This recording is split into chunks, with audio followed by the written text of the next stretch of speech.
अस्सलाम वालेकुम नाज़रीन, सियासत की खबरों में आप सबका इस्तकबाल है। अवाम को एक दोहरा धक्का लगा जब पेट्रोल, डीजल और गैर सब्सिडी याफ्ता पकवान, गैस, एलपीजी और तैयारों के ईंधन एटीएफ की कीमतों में भारी इजाफे के अलावा होटलों में खाना, phone bills, internet, cinema tickets, सेहत के अखराजात और बैंकिंग मामलतें भी आज ही से महंगी हो गई। पेट्रोल की कीमत में फी लीटर ₹2.58 और डीजल की कीमत में फी लीटर ₹2.26 का भारी इजाफा कर दिया गया, जो गुज़िश्ता 5 हफ्तों के दौरान 5वां इजाफा है।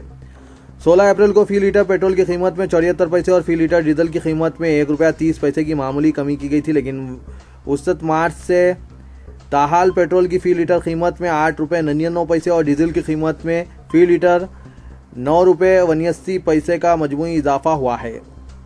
2014 के दूसरे निस्फ और 2015 के दौरान खाम तेल की आलमी मंडी में ईंधन की कीमतों में ज़बरदस्त कमी का फ़ायदा सारिफिन को पहुंचाने के बजाय हुकूमत ने पेट्रोल और डीजल पर आयद एक्साइज ड्यूटी में 4 मरतबा इजाफा किया था। इस तरह फी लीटर पेट्रोल पर ₹11.77 और फी लीटर डीजल पर ₹13.47 एक्साइज ड्यूटी आयद करते हुए खुद हुकूमत ने खूब फ़ायदा उठाया। तैयारों के ईंधन की कीमत में आज से 9% का भारी इजाफा किया गया है, जिससे अंदेशा है कि फ़िज़ाई सफ़र भी मज़ीद महंगा हो जाएगा। तेल कंपनियों ने गैर सब्सिडी याफ्ता एलपीजी की कीमतों में भी इजाफा कर दिया है, जिसका मतलब ये हुआ कि पकवान गैस सारिफिन को सब्सिडी पर सालाना 12 सिलेंडर्स का कोटा मुकम्मिल कर लेने के बाद 14.5 किलो के हर इजाफी सिलेंडर पर ₹21 ज़ायद अदा करना होगा। एलपीजी कीमतों में यह दूसरा माहाना इजाफा है। इस दौरान मरकज़ी वज़ीर फाइनेंस की जानिब से 2016-17 के बजट में पेश करदा तजवीज़ के मुताबिक आम काबिल महसूल खिदमात पर ½ कृषि क्लियान सेस आज से नाफिज हो गया, जिसके साथ ही hotel bill, cinema tickets, credit card, banking मामलतें, फ़ोन बिल्स, इंटरनेट सर्विस, खानगी दवाखानों में इलाज और दीगर कई खिदमात भी आज से महंगे हो गए। आसाम में मामूली पस मंज़र से ताल्लुक़ रखने वाले एक मुस्लिम लड़के ने गुवाहाटी में संघ परिवार की तरफ से चलाए जाने वाले स्कूल से 10वीं जमात के इम्तिहान में इम्तियाजी कामयाबी हासिल की। सरफराज हुसैन को, जो शंकर देव शेषो निकेतन का तालिब इल्म है, गुज़िश्ता रोज़ मौलाना नताइज के मुताबिक 600 के मुंजमला 590 निशानात हासिल हुए। सरफराज हुसैन को संस्कृत में मजमून नवेसी और तकरीरी मुकाबलों में भी कई अवार्ड हासिल हुए हैं। इसने 2 साल कबल भगवद गीता के पाठ के मुकाबले में भी पहला मुकाम हासिल किया था। सरफराज की इस इम्तियाजी कामयाबी की इत्तला के साथ ही इसके स्कूल में जश्न जैसा माहौल पैदा हो गया और असातिज़ा ने इस होनहार तालिब इल्म की गुलपोशी करते हुए मुबारकबाद दी। सरफराज ने कहा कि हायर सेकेंडरी में वो साइंस का मजमून लेना पसंद करेंगे क्योंकि वो इंजीनियर बनना चाहते हैं। सरफराज ने कहा कि मुझे बेहद खुशी हुई है, जिसको मैं अल्फाज में बयान नहीं कर सकता। मैं अपने वालिदैन और असातिज़ा का शुक्रिया अदा करना चाहता हूँ। तेलुगु देशम पार्टी आज तेलंगाना में अपने वाहिद रुकने पार्लियामेंट से भी महरूम हो चुकी है। इस तरह तेलंगाना में अब पार्टी का कोई भी रुकने पार्लियामेंट मौजूद नहीं रहेगा। हल्के लोकसभा मलकाजगिरी से तेलुगु देशम पार्टी के रुकने पार्लियामेंट मल्लारेड्डी ने आज चीफ मिनिस्टर के चंद्रशेखर राव की मौजूदगी में टीआरएस में शमूलियत इख्तियार कर ली। मल्लारेड्डी के तेलंगाना में कई तालीमी इदारे हैं और वो चीफ मिनिस्टर आंध्र प्रदेश चंद्रबाबू नायडू के करीबी माने जाते थे। हालिया अरसे में तेलुगु देशम अरकान असेंबली की शमूलियत के मौके पर मल्लारेड्डी ने टीआरएस में शमूलियत से गुरेज किया था। अब जबकि तेलंगाना में तेलुगु देशम पार्टी का वजूद कमज़ोर हो चुका है, उन्होंने तेलुगु देशम छोड़ने और टीआरएस में शमूलियत का ऐलान कर दिया।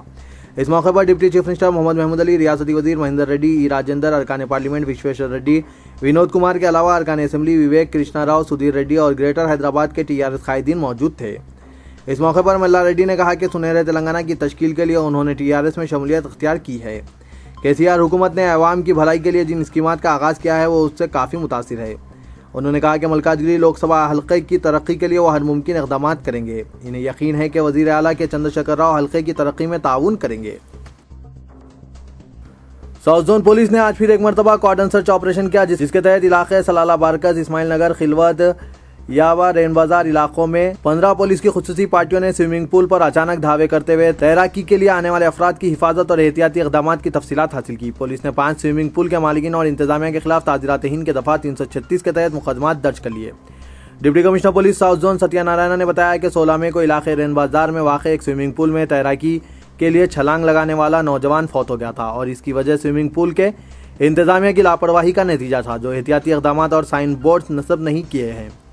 उन्होंने बताया कि कम उम्र बच्चों को भी स्विमिंग पूल में तैरने की इजाज़त दी जा रही है और इनकी हिफाजत के लिए कोई मौसर इक़दाम नहीं किए गए हैं और कई स्विमिंग पूल्स में ट्रेनर या कोच भी मौजूद नहीं हैं।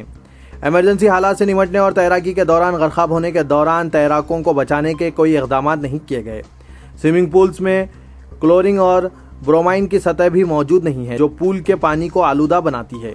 स्विमिंग पूल के इंतजामिया महज फी घंटा 70 रुपये वसूल करने पर अपनी तवज्जो मरकूज किए हुए हैं और नौजवानों की हिफाजत को यकीनी बनाने के लिए कोई इकदाम नहीं किए गए हैं। उन्होंने स्विमिंग पूल इंतजामिया को इंतबाह दिया है कि वह कानूनी ज़ाब्ते के तहत तमाम शराइत मुकम्मिल कर लें, वरना सख्त कार्रवाई की जाएगी। पुराने शहर के मुख्तलिफ इलाकों में गैर कानूनी तौर पर स्विमिंग पूल चलाए जा रहे हैं। पुलिस ने कम उम्र बच्चों की हिफाजत के ताल्लुक से लापरवाही बरतने पर तलाशी कार्रवाई शुरू की। स्विमिंग पूल इंतजामिया की मुजरिमाना गफलत की वजह से हादसे हो रहे हैं। जनाब आमिर अली खान न्यूज़ एडिटर सियासत को पीएस मार्केट सिकंदराबाद और दूसरा मुरासला पीएस मियाँपुर आरा डिस्ट्रिक्ट का वसूल हुआ, जिसमें मुस्लिम नाशों की तदफीन की दरख्वास्त की गई। इन मुस्लिम नाशों की नमाज जनाजा गांधी हॉस्पिटल में ही अदा की गई और तदफीन थरथरशा कब्रस्तान बंसीलालपेट सिकंदराबाद में अमल में लाई गई। जनाब सैयद अब्दुल मन्नान की निगरानी में तदफीन के फराइज अंजाम दिए गए। बुशरा तबस्सुम, जायदा बेगम, मोहम्मद अब्दुल जमील, मोहम्मद अब्दुल हकीम, मोहम्मद अब्दुल बशीर ने मिल्लत फंड में ताउन करने वालों के लिए दुआ की और मरहूमीन की मग़फ़िरत के साथ साथ इनके उर्सा के लिए भी दुआ की कि वो जहाँ कहीं भी हो अल्लाह पाक इनको सब्र जमील अता फरमाए। मुस्लिम लड़कों और लड़कियों के लिए रिश्ते अज़वाज से मुंसलिक करना और उनके लिए मौजू और मनपसंद रिश्तों का मिलना नागुज़ीर हो चुका है। ऐसे में सियासत और माइनॉरिटीज़ डेवलपमेंट फोरम की अरसे दराज से ये कोशिश रही कि अपने आप व ताब के साथ रियासत भर में एक नुमाया मुकाम पैदा किया जाए। इसलिए जो वालिदैन अजला व मज़ाफ़ाती इलाकों से शहर आते हैं वो ज़रूर माइनॉरिटी डेवलपमेंट फोरम और सियासत के ज़ेर एहतमाम मुनक़िदा इस प्रोग्राम की नायाब सहूलत से इस्तेफ़ादा करते हुए रजिस्ट्रेशन करवा लेते हैं। इसलिए माइनॉरिटी डेवलपमेंट फोरम के दफ्तर अहाते रोज़नामा सियासत में भी ये सहूलत 11 बजे दिन तक 5 बजे शाम तक रोज़ाना रहा करती है। गुज़िश्ता इतवार रॉयल रेजेंसी गार्डन आसिफ नगर में दो बदू मुलाकात प्रोग्राम रखा गया था। 62वां प्रोग्राम आइंदा इतवार 10 बजे दिन रॉयल रेजेंसी गार्डन रूबरू पेट्रोल पंप आसिफ नगर में यह दो बदू मुलाकात प्रोग्राम मुनक़िद किया जा रहा है। इस प्रोग्राम की सदारत जनाब ज़हीरुद्दीन अली खान मैनेजिंग एडिटर रोज़नामा सियासत करेंगे। मेहमान खुसूसी की हैसियत से जनाब कादर अली खान साबिक़ वाइस चेयरमैन और MD AB minorities finance corporation जनाब सईद बिन मोहम्मद व जनाब Faisal bin Ali proprietor Royal Regency Garden शिरकत करेंगे। जनाब M खदीर कारगुजार सदर फोरम ने बताया कि वालिदैन के बेहद असरार पर यह प्रोग्राम का इनेकाद अमल में लाया गया है। गुज़िश्ता दो बदू मुलाकात प्रोग्राम में देखा गया कि वालिदैन वक्त मुकर्ररा पर पहुँच ना पाए और वक्त इतनी तेज़ रफ्तारी से निकल गया कि वो रिश्तों का इंतखाब भी ना कर सके। इसलिए उनसे ख्वाहिश की गई है कि वो वक्त मुकर्ररा का ख़ास ख्याल रखें और रॉयल रेजेंसी गार्डन पहुंच जाए। यह प्रोग्राम इसलिए भी अहमियत का हामिल है कि रमज़ान का मुतबर्रिक माह बिल्कुल करीब है और कई लड़के और लड़कियां जो बैरूनी ममालिक इस माह में आते हैं। इस दो बदू प्रोग्राम में engineering, medicine, post graduate, graduate, MBA, MCA, B.Ed, intermediate, vocational, SSC, हाफिज़ व आलिम के अलावा कम पढ़े लिखे लड़कों और लड़कियों के सैकड़ों पैगामात दस्तियाब रहेंगे। अक़दसानी का एक अलहदा काउंटर मुकर्रर किया जाता है। कंप्यूटर्स की मदद से बायोडाटा और फोटोज़ के मुलाहिज़े के लिए अलहदा काउंटर कायम किया गया है। वालिदैन और सरपरस्त 10 बजे दिन ही से शादी खाने में मौजूद रहें और वह शादी खाना पहुँचते ही रजिस्ट्रेशन करवाए, ताहम उन्हें अपने साथ 2 अदद फोटोज़ और बायोडाटा लाना होगा। तेलंगाना हुकूमत को मुसलमानों की दुआ और इनका खून चाहिए, लेकिन वो अपने वादे के मुताबिक 12% मुस्लिम तहफ़्फ़ुज़ात फराहम करने तैयार नहीं है। हुकूमत के 2 साल की तकमील पर तबसरा करते हुए कायद अपोजिशन मोहम्मद अली शब्बीर ने यह रिमार्क किए। उन्होंने कहा कि गुज़िश्ता 2 बरसों में पहली मरतबा हुकूमत की जानिब से मजहबी मुकामात पर खून के अतिये कैंप्स मुनक़िद किए जा रहे हैं और ये गलत रिवायत का आगाज़ है। उन्होंने कहा कि इबादत गाहों में इस तरह के कैंप्स का इनेकाद मुनासिब नहीं और ये इबादत गाहों की तौहीन के मुतरादिफ है। मोहम्मद अली शब्बीर ने कहा कि 2 साल की तकमील पर वज़ीर आला के चंद्रशेखर राव को अपने वादों की तकमील की कोई फिक्र नहीं। मुसलमानों से कई वादे किए गए थे, जिनमें अहम वादा 12% मुस्लिम तहफ़्फ़ुज़ात का था, जिसकी तकमील के लिए आज तक कोई पेशरफ नहीं की गई। उन्होंने कहा कि मक्का मस्जिद में खून के अतिये कैंप मुनक़िद करते हुए मुसलमानों का खून हासिल करना कहाँ तक दुरुस्त है, जबकि हुकूमत ने मुसलमानों के लिए 2 बरसों में कुछ भी नहीं किया। माह रमज़ान मुबारक की मारूफ डिश हलीम के कारोबारियों की इस मरतबा खैर नहीं, क्योंकि बल्दिया ने जारिया साल हलीम के दुकानात और रेस्टोरेंट पर सख्त नज़र रखने का फैसला किया है और ज़रा सी भी लापरवाही के खिलाफ सख्त कार्रवाई का इंतबाह दिया है। यह बात कमिश्नर बल्दिया अजीमतर हैदराबाद B जनार्दन रेड्डी ने बताई। उन्होंने आज मीडिया से मुखातिब करते हुए कहा कि माह रमज़ान मुबारक में खुसूसी इंतजाम किए जा रहे हैं और इस तरह रमज़ान की मारूफ डिश हलीम जो सबसे ज़्यादा इस्तेमाल की जाती है, इसकी तैयारी से लेकर फ़रोख्त तक हलीम की तैयारी में इस्तेमाल की जाने वाली अशिया, फ़रोख्त के मुकामात व सेहत व सफाई और फ़रोख्त के अमल का मुकम्मल जायज़ा हासिल किया जाएगा। उन्होंने बताया कि बाज़ मुकामात अवाम की कसीर तादाद होती है, लेकिन ऐसे हलीम दुकानात के मालिकीन सफाई का ख्याल नहीं रखते और रात में बचने वाली हलीम को दूसरे दिन इस्तेमाल में लाते हुए फ़रोख्त करने की शिकायतें पाई जाती है।